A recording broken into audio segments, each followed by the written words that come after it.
Okay, hello everyone. My name is Daren Brabham, and I'm a Senior Director Analyst at ETR, and formerly a Business Analytics and Data Science Analyst at Gartner.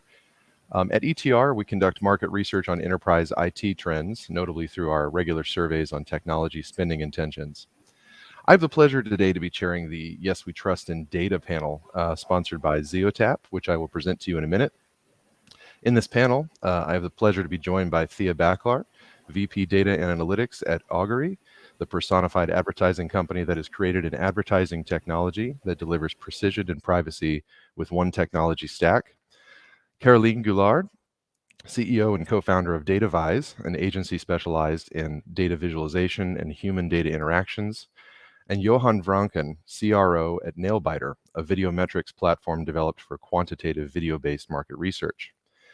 I'm also joined by Antonio Anguiano, VP of Product at Didomi, the consent and preference management platform which co-organizes this Yes We Trust Summit, and Florian Lichwald, Managing Director and Chief Business Officer at Zeotap, a sponsor for this panel.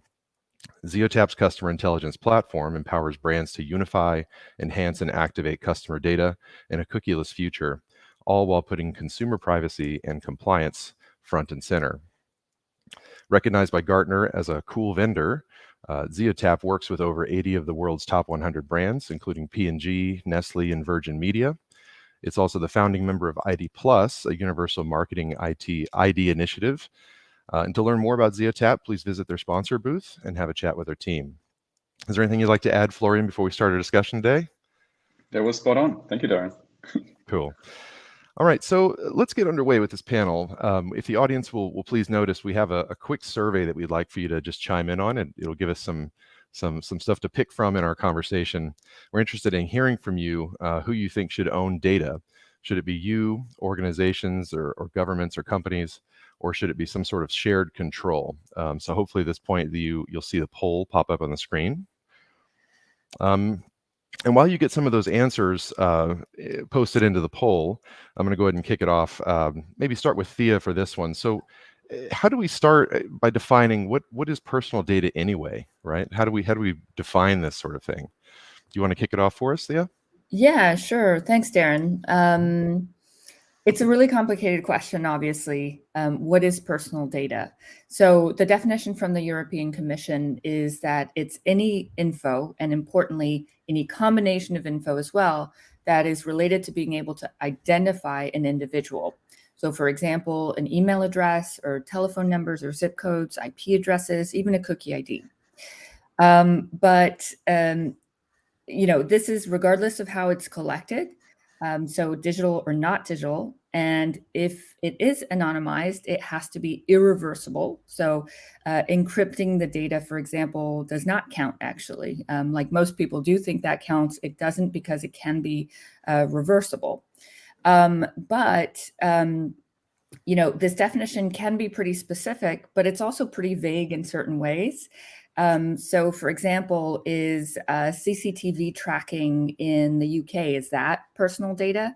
I think when they started doing CCTV, it may not have been considered personal data at that time, but with advances in facial scanning now, it really fits that definition, I would say.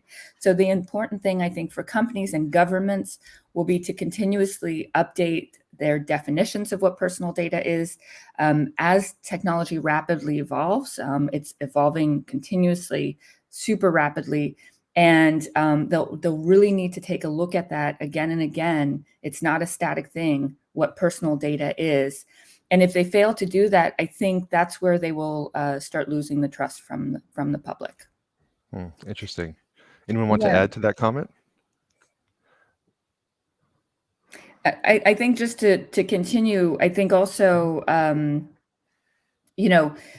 I've had a lot of conversations with people who don't work with data, who don't work in this sphere, and they often confuse what personal data is with, granular behavior data, for example. Yeah. And those things are very different. So as I said, that the definition typically is about being able to identify somebody, but it doesn't necessarily mean, somebody's granular personal information. So for example, you could be getting somebody's very granular behavioral data and, aggregating it at a level where you can't identify the person.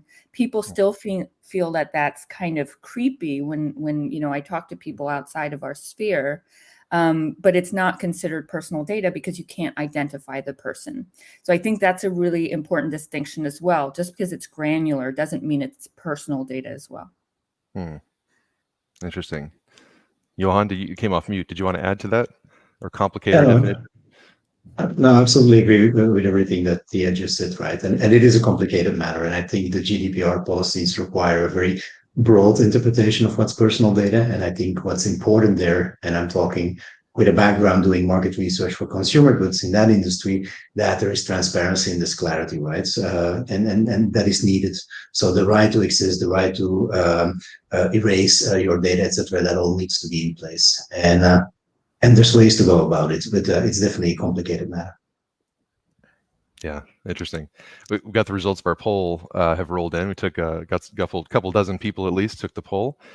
So interesting answers are about evenly split between who should own data about you and your behaviors. It's about half the audience said me and only me, and the other half said it's a combination or it depends between me and other entities. No one really chose the data is owned by other people, and I guess that's not too surprising. But it's interesting to see the split very evenly there. Anyone else want to comment on maybe what some of these fine lines are between intricate understandings of people's shopping and behaviors versus who they are as a person, right? You could see a fine line. Yeah. Like if I go and buy beer and diapers and everything at the store, and they track me with that, how much of that is private? If you can predict what I'm going to buy next, it might feel creepy, right? But anyway, go ahead. Yeah, no, look, you can have very distinct differences there, right? For example, if I'm using a loyalty card and everything is being tracked of my personal purchases, that remains, according to the definition, personal data, right? But if you look at an aggregated store level where all the sales that a store has accomplished over the last week, last month, last year, whatever, that is data which belongs to the store. That is aggregated data that doesn't tie back to individuals, that doesn't tie back to consumers, to shoppers. And for me, that is the difference there, right? Whereby that aggregated sales data on a store level or on a market level would be non-personal data. But if you're doing your own shopping and you're accumulating data through your loyalty data, that's data that belongs to you. That's personal data, and that should be treated with the most security, discretion, etc., etc. So clearly these organizations, especially for-profit companies, are making profits off of their ability to understand our data and manipulate it, serve you coupons and discounts at key intervals. It brings up this interesting question that's been raised before: is should we be able to get compensated for it, right? If we have some sort of control or ownership over this data, assuming we have technologies and abilities to do that and track it cleanly, should people be compensated, and how would that look? And what do you think? Caroline, do you want to maybe kick that off? You're nodding to that one. Yeah, the poll is very interesting because it really represents the both side of this debate. On the one side, you can find those who think that users should be able to sell their personal data because they belongs to the users. And it's a very seductive idea because you think that the GAFA are owning a lot of money thanks to your data, so you should take a part, you should take a piece of the cake, even if it's really very few euros per year. You can think it's right that you have a part of this money. So it's the idea that you have some property rights on your data. And that's quite interesting. But it comes from a liberal inspiration. Economic market should rule all this. But on the other side, you can find people who develop a much more collective approach, a much more collective vision of this problem. First, they think, those people, that it's quite an illusory idea to think that you can own your personal data, because that don't belong only to you, to the final users. They are like a co-production. For example, your civil status, your name, or even your address, your postcode. It's like a construction between your administration of the country, and you. But it's the same, for example, your social graph on Facebook. It's like a co-construction between you and the service, Facebook. So it's quite strange to think that those data that are created by the fact that you are using some services, it's strange to think that they only belong to you. At the end, it's like a co-construction. So it belongs at this. It belongs to you and to the final service that you are using. So it's quite illusionary to think that it belongs only to you, but also it can be a dangerous idea to think that you should be able to sell your data and the final responsibility is upon you. Because individuals will negotiate with the big companies, with Facebook, Google, and so alone. So it's like an asymmetry of power that is very strong. It's like David against Goliath, that you think you will be able to negotiate anything with them. So maybe we can think about this, about is it something that we should find a collective solution to that? Is it like a social problem? We are, at the moment, there is a lot of debate about what, for example, what's Facebook place and role in the society and so on. So maybe we should think about this question as a social problem and find some collective answers. So it's all the more important. It's not only about protecting individuals, but also it's the idea that personal data can have a collective utility. And that's also an important point. If you let people just sell their data, you deny the fact that those personal data can have a collective utility. For example, for scientific research, for health, for transport, sometimes you need to collect those personal data. Sometimes it's better if you have those personal data to fuel innovation. So we can also consider those personal data like common goods, like commons, for example. And this opens some new vision of the regulation and the laws that should apply to those personal data. So I won't be too long on this legal point, but yes, there is this debate between a very liberal and economic approach and a more social, politic, and law approach. Yeah, there's like a philosophical root question there, right? And to jump straight to how do we monetize that, sort of glosses over the complexities. Did anyone else want to add to that or pick a side? Yeah, I would like to. Yeah, I think one of the key arguments, also to be made is that users actually have a very wrong perception of the value of the data. If you look at the value of an individual's data, right, typically any person would really overestimate the value to the company and potentially even companies such as Facebook, right? And the total ARPU for Facebook of a user, I think in 2020 was around $30. And that includes media inventory, right? That includes the entire platform where you can actually monetize the user's eyeballs. So data is only a small piece of that, if you imagine it. So maybe it comes down to a few dollars, right? And that's like, if you would ask a user, so what is the price you actually sell your data to Facebook for, right? That's going to be a huge imbalance, right? And ultimately, that's where I guess also what Caroline just mentioned, right? This kind of like trading of data would start, and it just wouldn't work out because ultimately there's an imbalance in the perception. I think another dimension to take is, and that's often overlooked, right? If you ask people and look at their behavior and their preferences when it comes to personalization, they actually expect that, right? And personalization often also means that you have to have data. I mean, these behavior trackings we can discuss, right? And kind of like the passive data collection. What it ultimately does, it's not being done to just collect data for kind of like without a purpose. The purpose behind it is to actually make the offers to make ultimately browsing experiences more relevant for a user. And that is something users have grown used to, right? I mean, look at an Amazon platform where users feel really comfortable actually looking at the recommendations because they know they actually most probably are relevant for me, right? And this might be the next best thing I want to buy. And I think this is another dimension to it, right? Where when you would ask users, are you willing to share your data? Are you willing to sell it? They might say no, but if you then ask them from a different angle, right? So do you expect personalization? They would, like, I think there was a study in 2020 by McKinsey, and it was 80% of the people actually expect from their retailer to provide personalized experiences. So this is just showing that most probably if you would ask them, are you okay using the data, this would be a very different result. So I think it's also most probably on us as an industry, right, to educate users better, to give them more transparency on how data is used, what it is used for, and to rebuild trust, I suppose. And I think that's a good segue right into this forum today. Yeah, excellent point. And there's a good comment too in the chat, by the way, that one of our audience members posed, which says sort of to own and to be allowed to use personal data are not really the same thing. And this particular person says, I see data protection as more about the latter, right, as the ability to use the data rather than own it. So this question about owning data could be an interesting sort of leapfrog over some more core issues.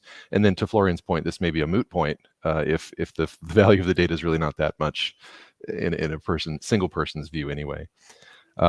Antonio, anything you'd like to add on this sort of debate between who owns it and public versus shared versus allowed to use when it comes to data?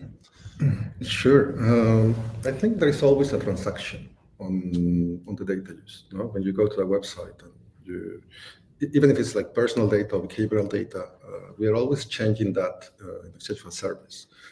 If sometimes it's required for the service to be provided, and sometimes it's not required for the service to be provided. So the weird part or the creepy part, it's about predictions. It's about exactly how the behavioral data can predict who am I or what am I going to do next, and so it's going to influence my purchase behavior. It's going to tell me what to buy or what to think. In the example of political campaigns of Cambridge Analytica and all these kind of controversial subjects. But definitely, I think we own our data, and we should be able to share it and accept if we want others to use it, but it should be transparent. Interesting. And a great comment too in the audience of, personalization is convenience, consent is about trust. I think that's a great comment. Well put. So it's when we unpack this, one of my favorite metaphors is this idea of data is the new oil, right? This phrase that I think was on the Economist magazine years ago. It's sort of been kicked around for several years. At Gartner, we used it in several of our presentations, for instance. And so it's sort of interesting to think about some of these tensions and debates about the philosophical underpinnings of all of this. Really takes that metaphor of oil and data and stretches it a bit, doesn't it? If we think about, data as the new oil, often thought of as an extraction or how can we get value out of data for organizations. And occasionally in a technical way is talked about the data pipeline architecture that makes it happen. So the metaphor can go at least two ways. But then we get to this idea of, well, if we look at it really as oil, at least in some countries, if you own the land, you can lease out those rights to be drilled, right? You have sort of a personal ownership over your land to be exploited. And so there's interesting ways that this metaphor sort of gets stretched. And I'm wondering if any of you in your line of work have encountered this metaphor and maybe how you feel about it. The data is the oil. And if it holds up in sort of a consent and privacy and protection sort of environment or not. I'll just throw that to the field. Anyone that wants to jump in on that one. I think obviously it's we have all these big companies that have monetized on data and capitalizing. I come back again to the predictions, but most of being the oil, it could be also the fuel for a greater world. It could be data can also solve problems, and predictions are not only bad because tell us what to think or what to purchase. Predictions also, when we look at, for example, at the medtech, that they are like doing a lot of research, trying to put together all the health data from millions of people, trying to predict how to solve health issues, how to anticipate this. And there is many other problems that can be solved in the world with data. So I wouldn't say that's the oil, but it could be the fuel to the next step on human evolution. Yeah, interesting. Anyone else? There is maybe an interesting difference is personal data or data in general that do have value when it's numerous, when there is a lot of data. Because personal data alone, one name alone, one address, or one behavior, or I don't know, it doesn't create any value. So it's very interesting to think that there is like a threshold or like a network effect. Those data, they have value when you have a lot of data. If you have just a few data, you don't have a lot of value with it. And that's interesting because it also implies that you have to think collectively about those data. It's not something you can think about just your own. Those data, it's like a collective resource because they have value only when lots of people are creating personal data, and so that's very something different with the oil metaphor, in my opinion. Yeah, interesting, great.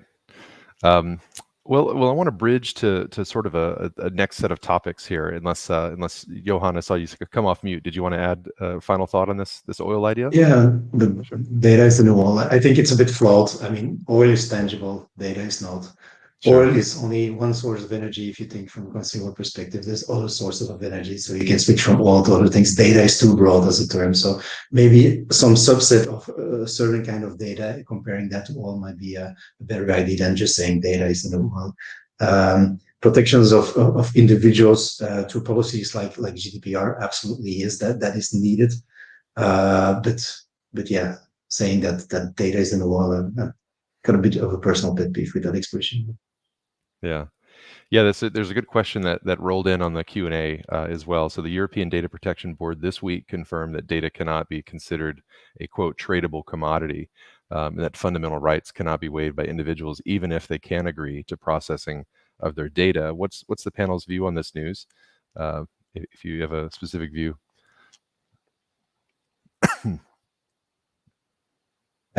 I don't think it's going too far away from the original GDPR policy if I read that statement like that. I mean, that has always been the philosophy of the GDPR policy. So I don't think we're changing much the policy. I think it's a re-emphasizing on the ins and outs and the boundaries that everybody needs to respect when treating personal data.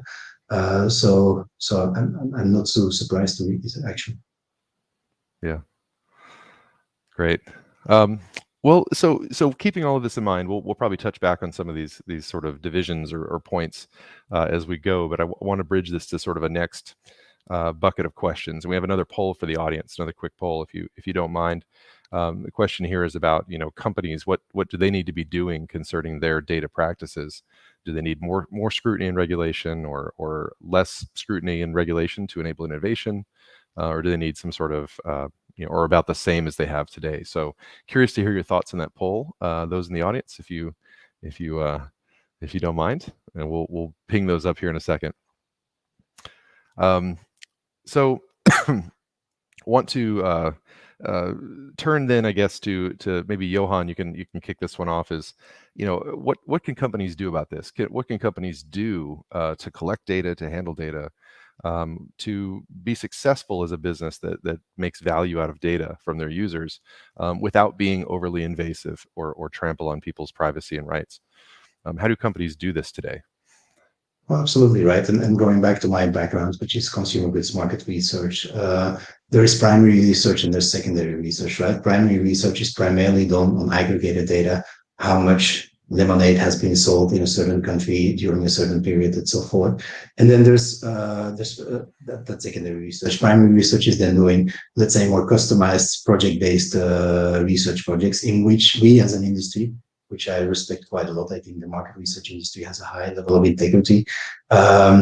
Recruit people with the purpose of doing research. So we're creating data sets with consumers. We're creating data sets with shoppers with the purpose of learning from that and with the purpose of creating efficiencies in the marketplace. And those efficiencies should then turn into prosperity in different kind of ways, right? I'll give you a personal example. I grew up in my career in marketing for a consumer goods company. And one of the first projects that I ever did was launching a new product. And for launching that new product, we did a vast amount of market research, once again, recruiting people, recruiting consumers to get an idea about the job to be done. Is this fulfilling a need in the marketplace? And we resulted in quantifying and qualifying product. We launched the product. The point that I'm making here is that we launched that product based on a production line, which was getting a little bit outdated with the products that they were producing. And so the people working on that production line were working one shift a day, and they were kind of a little bit anxious about where is this production line going. And because of the success of that new product, we went back into 24/7 productions, which included night shifts. I'm not sure if you're familiar to that, but in the country where I come from, Belgium, if you do a night shift, you get double pay. And that meant for a lot of families, the difference between being able to getting your kids to universities or not. And so efficiency is creating in the marketplace by creating data sets in a very regulated way with a high level of integrity. To me, that leads to prosperity. And that means that after 20 years, I'm still very, very enthusiastic about working in this industry and doing this day in, day out. So as an example. Excellent. Florian, Thea, want to add to that? Yep. Sure. Happy to do so. So in general, I think it's about transparency with the user, right? It's primarily if you want the user to trust you with, actually trust a company, right? Or a company to trust with the data, that is something where you need to communicate it to the user. And I think that's one of the aspects, right? Often underestimated. So everybody puts some kind of consent notice and so on the website. You can actually really kind of like include good information, make it transparent, make it easy to understand, right? So investing in that dialogue with the user is, I think, the first step, right? Where you start building trust. Another piece of the puzzle is then actually ensuring that the data you collect stays tied to the consent, right? And you can actually honor that across any kind of interaction with the user at any point of time. And that is often overlooked, right? You start collecting data, you invest in your ultimately consent infrastructure at the beginning, but then like most of the companies break when it comes to usage. So you see this in big companies, right, which typically have multiple touch points with the user. For example, an in-store touch point, you might have an app, you might have a website, right? And you start collecting consent at very different moments, potentially with different messaging, potentially for different purposes, right? And afterwards, you sit on a pile of data, right? And of course, you need to limit what you collect to actually what you want to use. I think that's another aspect of trust. But then the consent argument is, like, what do I do now with the data? And we face this on a day-to-day basis with our clients, where actually companies have gathered data and they've gathered consent. Still, they're not able to use the data in a way that actually has an impact on the user, a positive one, right?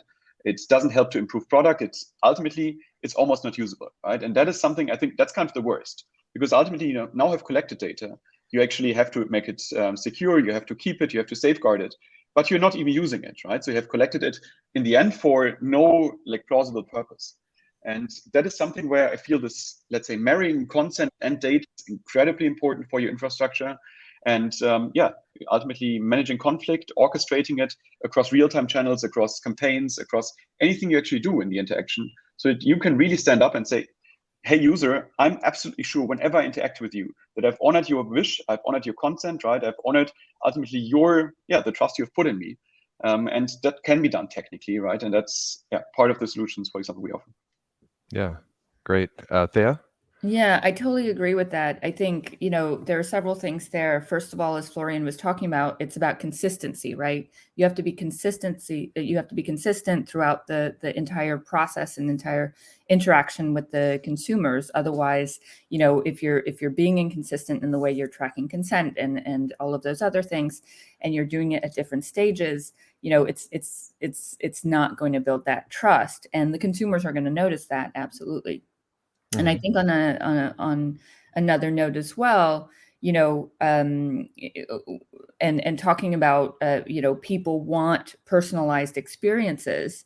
I think, what we noticed at Augury was that people were not feeling the value added, basically, of having personalized advertising, right? Which was what we were really focused on, and what the ad tech industry was really focused on for a really long time, was that value exchange of, okay, give us your data, and we will give you personalized advertising. But in research after research, consumers were saying, well, they didn't see the added value of getting personalized advertising. So maybe a personalized experience on Amazon that works really well was worth it to them, but not the advertising experience itself. And so, we set out to prove that we could still do a personalized advertising without the tracking part. And so, our goals, number one, was for clients and for users to have the same performance as before, to be able to be respectful of the privacy of our users. And so we transitioned to having personal data to having no personal data, and being still able to personalize the advertising experience and get the same performance for our brand. So respecting both sides of the market, basically, and so we were able to prove that that was possible, and therefore gain the trust of the consumers back, right? As they were not seeing the value added before, of getting that back and being able to prove that you don't have to be invasive, basically, and you don't have to do things like that in order to get what you want and be successful as a company and be successful as an ad tech company in particular.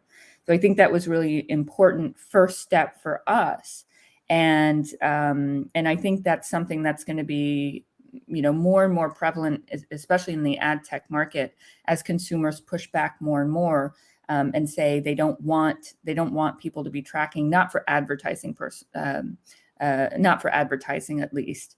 And there's really, in the end, no need for it, as we discovered. Interesting. We had a interesting question to Florian as sort of a follow-up that came in the chat. So what is the incentive for companies to limit the amount of data they acquire when they can acquire data for free? And the cost of data storage is decreasing exponentially. Anything you want to add there, or any of the other panelists want to jump in on that after Florian? So I think in general, it's a very good question. Ultimately, structuring incentives around this is something I think which hasn't been considered. But if you look at the GDPR, right, there is the principle of data minimization. So if you actually believe that you're interacting in good faith with your consumers, then this is something you should inherently do, right? You should define your use cases. You should define what do I want to achieve, and then actually you decide what you collect. It's not about just collecting as much data as I can because I can, right? It's definitely the wrong approach, and always will be if you want to build a trusted relationship. But that's more an opinion, right, than actually a solution to create an incentive there. Yeah, sure. Anyone else want to add to that? By the way, we have our poll results have rolled in from that quick poll. What do companies need in concerning their data practices? And is about half, just less than half, want greater scrutiny and regulation. And then the remainder split between, so a quarter each, then on about the same amount as exists, and then more freedom and incentives to innovate with data, which I think is an intriguing answer to see that many on that last one. And what's been thrown around here are these ideas of consent versus trust. Are these the same, or compliance? Are these all the same terms? Antonio, tell us a little bit. Maybe begin this conversation. Does being compliant as a company mean that you're going to be trusted? Are they the same thing? Does one lead to another? That kind of thing. Absolutely not. Being compliant is a matter of regulation. I personally think that regulations today are really early. We are at a really early stage, and being finally compliant, it comes to, a few years ago, it came to write a privacy policy that makes 24 pages of it and nobody read it, and that makes us compliant. Putting a cookie banner makes us compliant. Fine. But being trusted is about experience, and mostly, like, all data that we collect, to websites collect, is to provide experience to the user. And there is like 4 kinds of experience, or what we can provide. So the trackers are like necessary for a website to work and provide service by itself. Then you have the trackers that allows you to, or allows the website to provide you a personal experience. Then you have the trackers that allow you to track yourself and enhance the website, and then there is everything that is about personalized content and ads. So I think the most important part to create trust is to reflect the choices of the user. If I'm saying I don't want personalized ads, and I see personalized ads, then there is like the break in the trust. So the reflection of my personal choices in my navigation and my experience, that's what it builds trust. when an example, when I go to Netflix and I select I like thrillers and comedies, and I see these suggestions, and I'm able to change that and to manipulate that, and then see it reflected and kind of customize my experience into the website.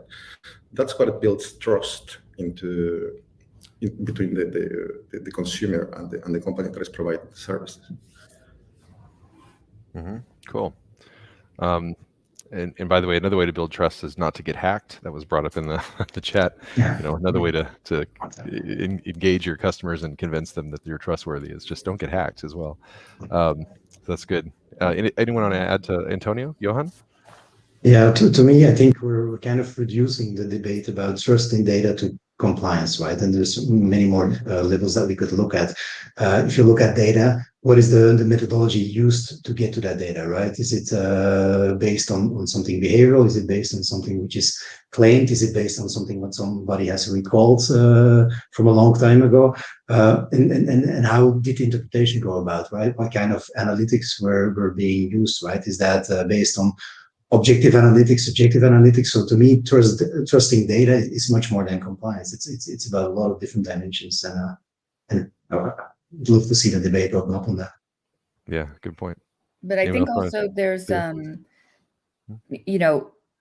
think the fundamental thing here is that there's a really big gap in the lack of education that the public has on consent, on compliance, on all of these things. I mean, I always try to talk to people outside of my sphere to get public opinion, because I know I'm very biased. But most people I know in Europe don't know what GDPR is, even though it affects their life on a day-to-day basis, right? And they always talk about, companies should be regulated more and things like that. But then I ask them, okay, do you like every time you go to a website that they ask you about your cookies? Well, no, nobody likes that, actually. That's really annoying. So I think they just really don't understand the impact and how things are used and what that means for them. So I think at the basis of trust is going to be a whole piece of education. And what I'm thinking is maybe a little bit much, but there should be classes given in high school, for example, about that type of thing, especially as this is going to get to be more and more of a topic going forward. But there's no way that people are going to be able to trust if they just don't fundamentally understand how companies use things, what they're agreeing to, any of that stuff. So I think that's really going to be at the fundamental thing to get people and consumers to trust how companies use their data, how governments use their data, et cetera. Yeah, so the core here you're saying is sort of a media literacy or data literacy, information literacy, understanding, and that society-wide at a young age even. Yeah. Yeah, good. Johan, I think I cut you off a bit there. Or? No worries. I was just going to say I like that idea about data being the new subject in school to be educating people. Absolutely. Yeah. Wedge one more thing into the curriculum in a busy day, but that would be something worthwhile, right? We did have sort of a counterpoint or an interesting question brought up in the chat from one of our audience members. Said pointed at Thea, but I guess for the rest of the panel, so I don't know about aviation safety, for instance, but I do expect the airline to do that for me, which I think is an interesting point. So, where is this line that we have to just trust these companies to do the right thing, or have rules that control them to make them do the right things? Because there's only so much that the public can digest or should feel that they're responsible for digesting. Another kind of tangential thing here is we all, we download a new operating system or open up iTunes or something. We just scroll right to the bottom of that 30-page legal document and say, I agree. Very few of us ever read them. But you could argue people wouldn't understand that if they did, right? The average person. So I mean, I guess to tease apart where this line, right? And should we expect companies to do better or hold them more accountable? Or is it more about literacy, or is it both? I mean, I think it's a really good question and a really good point. There are some fundamental differences, though. I think there's a lot more complexity to how people use data than how people, fly in the sky. And I think, I don't know for a fact, I'll say that, but I think probably when people started using flights commercially, they probably had a lot of questions and wanted a lot of reassurance as well, and didn't understand exactly how it worked. And I'm sure there was a whole education around that at that point too, that made people comfortable with it. I think though, to Steph, I'm assuming that's the name, Steph's point though, the more regulation there is in place, the more people will feel comfortable. I just think that there's a difference between regulating everything, which means that there's going to be problems with innovation, and it's not going to be also as consumer friendly as people would like it to be, like in the case of the cookies that you get asked about every time you go to a site. So there really has to be, this is this world is really in its infancy. And there's a lot of things that have to be worked out, from, I think, education, regulation, and all of those things have to be worked out in unison together. Yeah, good point. And another comment from the audience here: exploiting data. Those websites that make it difficult for people to not give consent to the use of data will need to make much greater efforts to gain my trust. I won't use those websites. Inconvenient, of course. So anyway, any additional thoughts on that? Caroline, Antonio, anyone? Florian? Well, I obviously, like most of the companies, they are always going to stick to the regulations. And I come back again to what I said, like regulations are quite young today, and quite different. When you look at the GDPR, where you must consent in order to be tracked and all this. And when you look at CCPA, where normally by default, if you come to the website, you will be tracked unless you say no. It makes a different perception of or how a company is going to what's the effort that they're going to make to be compliant or not. But we come back to the point that that's not enough to build the trust. Yeah, exactly. Overall, maybe just two more sentences about this. I really come back to that education aspect. I think because we have to, we cannot only rely on regulation, and we cannot only rely on rules, right, for companies to follow, because there's innovation, right? And innovation will always change the game, and regulation always just follows, which is how it should be.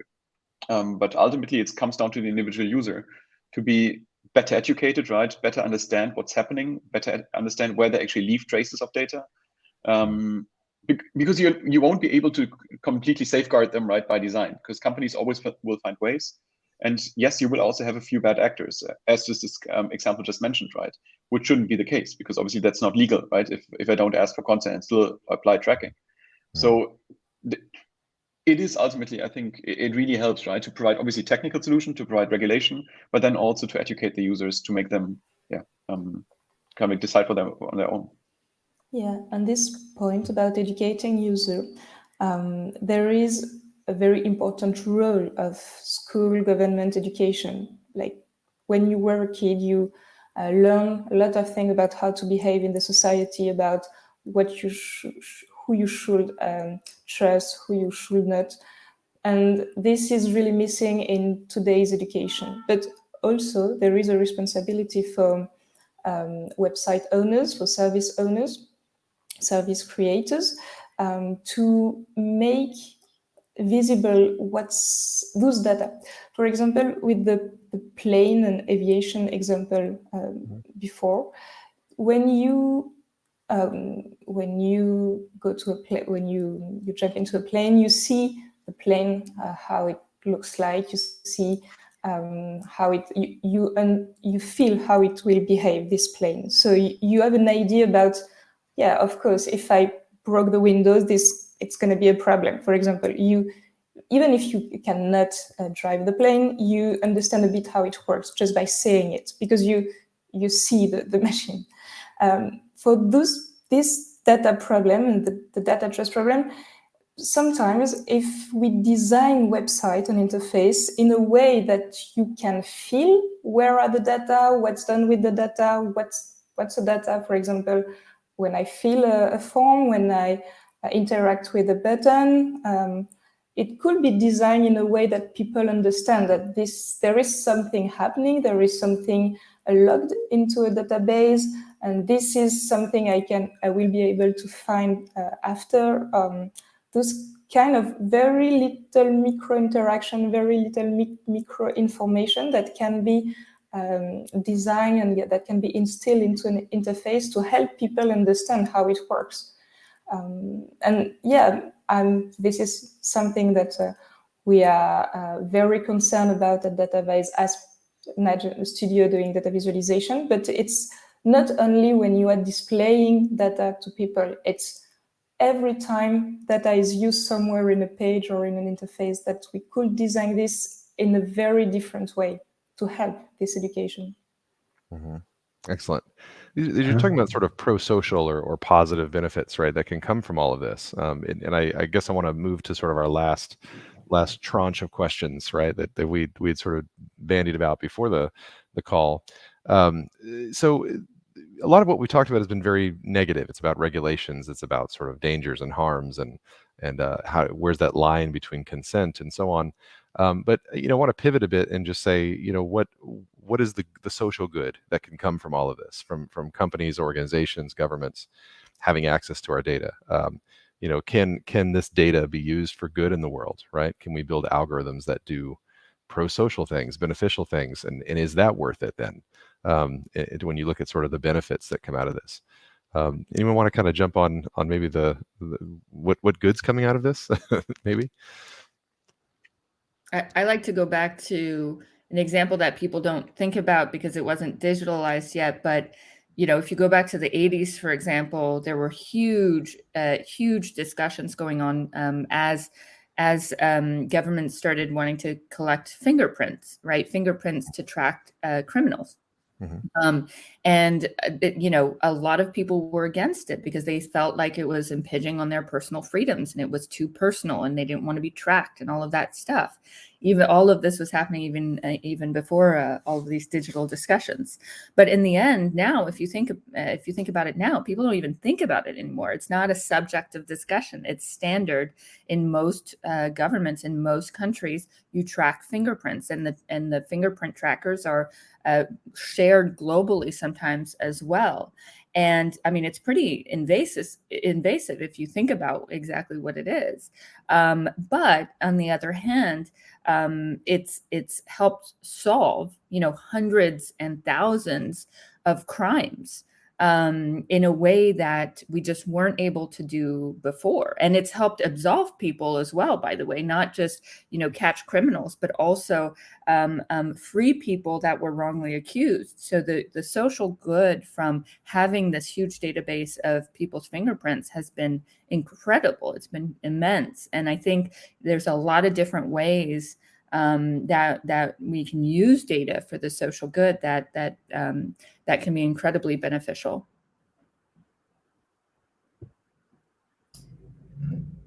Yeah, there's multiple examples, right? In a previous role within market research, I was working a lot with multilateral organizations, the nonprofit sector, and basically we would do research investigating in rural areas in developing markets where what the hygienist levels would be in a household, etc. Talk about invasive, right? You really get to the intimacy of how a family is living, what the living conditions are. But that would help formulate funding programs to elevate those hygiene levels, to get people more access to clean water and things like that. And that eventually is saving lives. So data can be used for good, absolutely.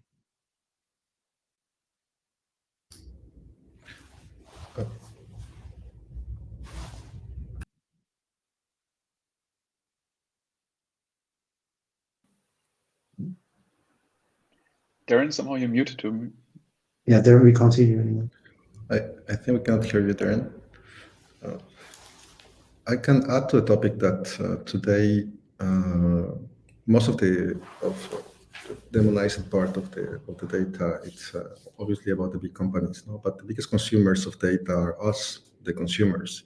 And actually, these big companies, they are actually changing the world. or there is a world before Google and after Google.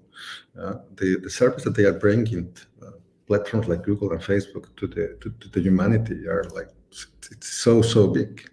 Giving centralizing information, giving us access to information in an efficient way, allowing us to connect with people that we missed in the past. It's a fantastic contribution to humanity. The bad side of it is the way how they monetize it. Even if it's an elegant way to do it, and they auction part of the ads, and that's the dark side of it. But the contribution that they are doing to us, it's quite big. If they wouldn't monetize in ads, I will say, for me, you can put Google in the list of the UNESCO. But well, it's my yeah, it's a big comment. Sorry, my audio dropped for a second. I'm back, I think. Thea, did you want to add to that? Yeah, I just wanted to say, I think there's also, even when companies monetize it, I think there's still some social good, right? If you think about pharmaceutical companies, for example, they could absolutely monetize health data. And yes, they're gonna monetize by building maybe a new COVID vaccine, for example, or something. But it also is for the social good at the same time. So I think it's really, there's no black and white there. I think, we just have to be really, really conscious about the benefits of how people are using the data. In a world that seems so increasingly polarized and charged, though, it's what I'm hearing is a consistent refrain that we need to advocate for nuance and complexity and both and it seems sort of like a monumental task at the moment, doesn't it? Not to mention lots and lots of information literacy training. So I guess a final question was go into our last few minutes here of this panel. Do we still have free will in a world ruled by algorithms? This is sort of an interesting, provocative point, but I think it might exit us out of this conversation fairly well. Anyone want to jump in on that one? Do we still have free will in a world that's ruled by data and algorithms? I would say it's our choice. We decided if we want to share the data to make the algorithms capable of giving us recommendations and telling us what to buy or what to think. And well, it's my choice to give my free will to somebody else. Okay, interesting. Maybe kind of also jumping in from a different angle, you phrased it beforehand, right? That we're looking at things very negatively. You can also look at this very positively, right? It's ultimately the complexity in the world has increased multifold, right? With access to all the information and access actually to, also just a much bigger variety of products, of ultimately offers of solutions, right? You as a user can consume. And algorithms can help you guide the way, right? If you want to rely on them. And I 100% agree there with Antonio. You should be able to say, no, I don't want to use that, right? I want to make my own decision. I want to drive my own research. But they can absolutely help you, right? Make it easier for you, drive convenience. And some people enjoy that, right? I think it's like we'll always have these two types of people who either kind of like really want to take educated decisions on their own and do all the research, be very scientific about it. And others who just want to consume in the end, right? And keep things simple. And that's where algorithms definitely will life easier, right? Is it less free? I'm not sure if I would consider it that way.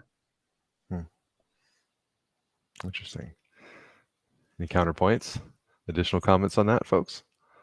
Well, to build on that access to information, right? One of the things that I sometimes feel frustrated about living in the European Union is when I go to an international website that blocks me from accessing it because it's not GDPR compliant. So I'm looking for information and I can't access that website just for the simple fact that I live in the European Union. And I think that's where we're encountering other kinds of issues that we need to solve for, because limiting the access to information for ourselves, I don't think that's a very smart idea.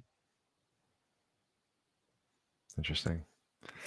Yeah, that reminded me, Johan. That's true. I was trying to get a COVID vaccine in the U.S., but looking it up from Europe, and they blocked me from the CVS website actually because I was coming from Europe, and so I was unable to sign up for the vaccine through them at least. Yeah. Wow, interesting. Yeah, it's interesting. And look, there's always technical workarounds around that, right? By VPNs and whatever, but that's not a consumer-friendly setup. Right. You don't want to go to those hoops. No? Yeah, interesting. Yeah, the global perspectives on this are different as well. In different countries have different approaches to things and different understandings of ownership of things, of data. So we're sort of trying to come up with policies that feel universal and tap into deeper philosophical points, but we're bound by laws that have different patchworks and applications all around the world. Yeah, and I think personal data is a very Western concept also. I think we forget sometimes, but in China, for example, it's not, there is no personal data basically. So I think we have to be aware of that as well. Yep, that's right. And going back to the oil metaphor, like there are plenty of countries where the state owns the oil, right, regardless, or this idea of personal ownership of something is sort of an odd concept, or it doesn't fit culturally or historically or legally. So we're sort of operating within these, very Western notions, very North American notions in many ways of what this ownership looks like in this legal landscape. Any other closing thoughts on these topics? These sorts of, we've covered a lot of ground today. Caroline, you came off mute. Anything to add to this? Maybe just to share some citizen initiative where citizens decide to collect by themselves personal data and to share them with other citizens for social good. For example, there is a project it's a human project. It's a project in New York when 10,000 New Yorkers accept to share personal data and health data to make progress in science, to help fight against a very complicated disease. Also, you have some network like Data Canvas or Smart Citizens. It's like platform with very simple do-it-yourself sensor kit that you can build yourself and for very cheap sensors, and you can decide to collect information about your environment like pollution, noise, light, and share those data with the community of citizens to help better understand how you live in this environment, to help fight against, for example, noise pollution, which is a complicated phenomenon because it's hard to measure without the help of lots of people measuring the noise.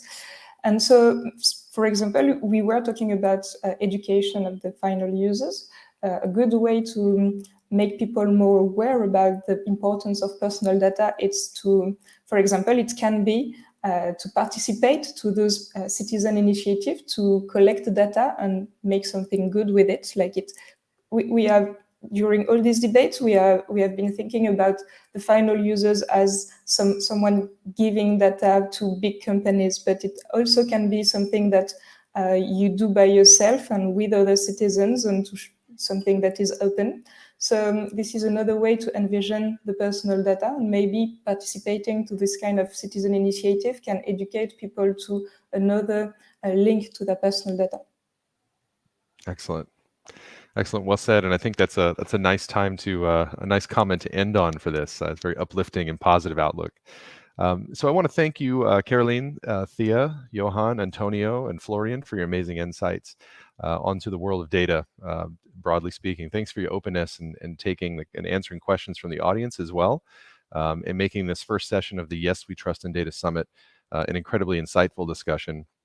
I'm especially impressed with some of the deeper philosophical roots we unpacked, right? That kind of set the groundwork for some of the stuff that businesses are doing to handle data properly and to engage and earn trust from people that they're engaging with. So great discussion. Thank you so much for your insights. So I'd now like to invite the audience to join the next session called Yes, We Trust in Compliance. This will be chaired by Ben Rapp, data privacy professional, serial entrepreneur, investor, founder and principal at Securys, which he will present as the sponsor track. Ben will be animating an amazing panel of compliance experts in this next one, like Vivian Arts, the managing director and chief privacy officer of the London Stock Exchange, Mark Marrero, director of privacy at Standard Chartered Bank, Steph Elliott, consultant and advisor to the ICO, and Roman Gauthier, CEO of Didomi. So make sure to join them for an exceptional panel about the positive impact of good privacy practice. So another kind of uplifting turn, I hope. And don't forget Seth Godin's exceptional keynote at 5 p.m. Central European Time, animated by Bryn Rapp from Securys and Yannick Roth from Didomi, followed by a live-streamed interactive cookie baking session with Eddie Bingham at 6 p.m. Central European Time, one of the most well-known and respected pastry chefs worldwide. So thank you so much, and have a good rest of the conference. And it's been my pleasure to host this panel of such intelligent folks. Thank you to all of you. Thank you, Daren. Thanks. Thanks, Daren. See you. Bye. Thanks. Bye-bye.